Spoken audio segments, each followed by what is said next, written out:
Since February 14, 2022, over 6 months and counting, the nation's universities have been under lock and key because of the Academic Staff Union of Universities strike. The seemingly interminable strike have the potential of causing serious damage to Nigeria's tertiary education system if they haven't already done so. In the last 13 years, ASUU has gone on strike 9 times, keeping students out of school for various periods of time, ranging from 1 week, then you have to 9 months in 2020. We have joining us via phone from Gwagwalada, the chairman, ASUU University of Abuja, Dr. Kasim Umaru, to talk to us about this. Thank you so much for joining us on Daybreak. You're welcome. Good morning. Yes, thank you. All right, so quickly, because of time, a lot of arguments have been going on. SANU, NASU have suspended their strike. ASUU is here to do so, insisting that the arrears, salary arrears, have to be paid. What are the agreements that have been reached between ASUU and the federal government from the last meeting you've had? Well, good morning, the listeners on the here.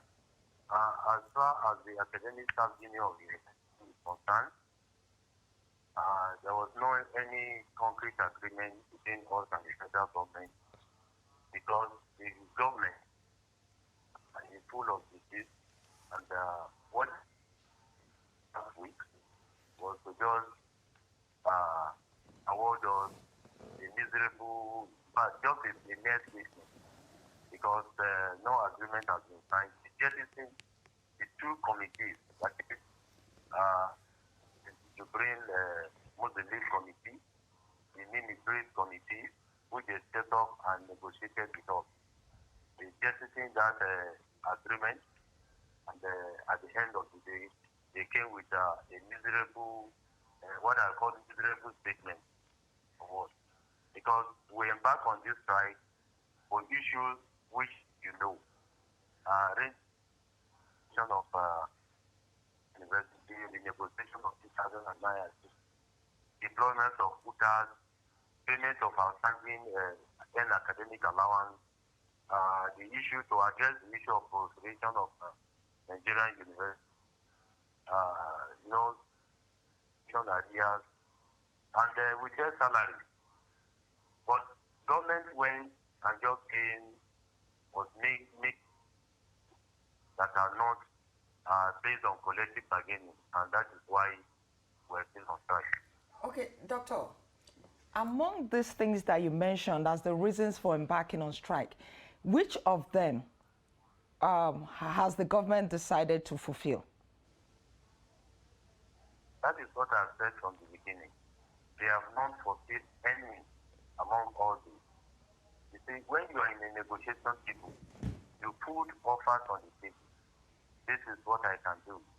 This is the limit we can do. All about collective bargaining. And if you take the history of collective bargaining, historical fact of collective bargaining is from far back to 1981. We've heard, or we've read from certain reports that the government has earmarked over 50 billion naira for earned allowances for tertiary institutions, and also another 100 billion naira for the tertiary institutions to take care of some of the demands of ASUU. And then the review of the salaries of the university workers. So is that not enough?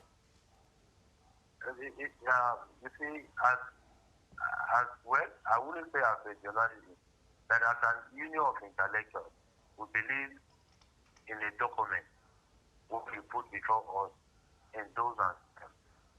You're not just to come and read this statement to people, an intellectual, and you feel that you're addressing market women. No, you're just addressing prayer. You see, why did they set up these various committees we are making reference to? It was set up by the federal government, not by us.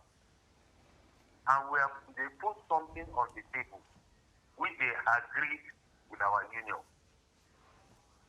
to make an offer. The courtesy demands that you make an offer within the scope of what you had already bargained. So that is what we are saying. We are also reading all those things from newspaper. So it's not just social media.